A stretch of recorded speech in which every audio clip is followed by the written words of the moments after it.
విశాఖ సాగర్ తీరంలో మరొక మ్యూజియం ఏర్పాటు చేస్తున్నారు. అదే హెలికాప్టర్ మ్యూజియం.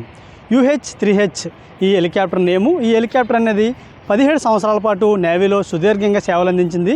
విరామం తర్వాత ఇక్కడ మ్యూజియంగా ఏర్పాటు చేస్తున్నారు. అయితే ఇది మరో 15 రోజుల్లో ఏర్పాట్లు చేస్తారని చెప్పేసి అధికారులు అయితే చెప్తున్నారు. అయితే ఇది ఎలా ఉంది ఏంటి అనేది చూపించే ప్రయత్నం చేస్తున్నారండి.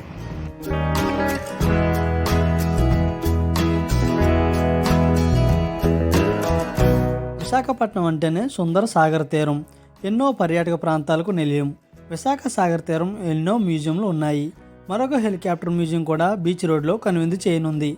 భారత నౌకాదళంలో 17 సంవత్సరాల పాటు సేవలందించిన UH-3H హెలికాప్టర్ ప్రజలను సందర్శనార్థం మ్యూజియంగా ఏర్పాటు చేస్తున్నారు. సబ్మెరైన్ మ్యూజియం ఎదురుగా ఇది ఏర్పాటు అవుతుంది.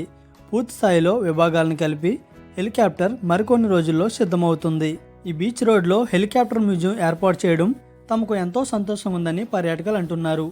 దగ్గరగా హెలికాప్టర్ చూసే అవకాశం ఈ మ్యూజియం ద్వారా ఉంటుందని అంటున్నారు. దగ్గరగా చూడడం చాలా ఆనందంగా ఉందని అంటున్నారు.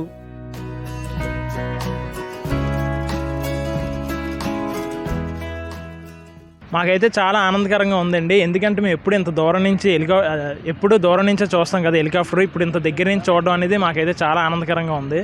హెలికాప్టర్ ఇంత దగ్గర నుంచి చూడడం కాబట్టి మా పర్యాటకులందరికీ ఇప్పుడు ఒకే దగ్గర మాకు సబ్మెరైన్ అనగా హెలికాప్టర్ అనగా ఇవన్నీ ఒకే దగ్గర ఉండడం వల్ల చాలా ఆనందకరంగా ఉందన్నమాట.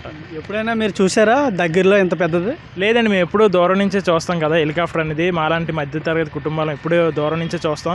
ఫస్ట్ టైం ఇలా దగ్గర నుంచి చూడడం మాకు చాలా సంతోషంగా ఉందన్నమాట. అనిపిస్తుంది దగ్గరగా చూస్తే ఎంత పెద్దది అనిపిస్తుంది? చాలా పెద్దగా ఉందండి. ఎప్పుడు దూరం నుంచి వస్తే చాలా చిన్నదిగా ఉంటుంది కదా, మేము ఎప్పుడు ఎక్కం కదా. మరి దీనికి టికెట్ పెడతారా లేనిది అనేది మనం చూడాలి. మరి గవర్నమెంట్ ఏ విధంగా మనకి చెప్తుంది అనేది.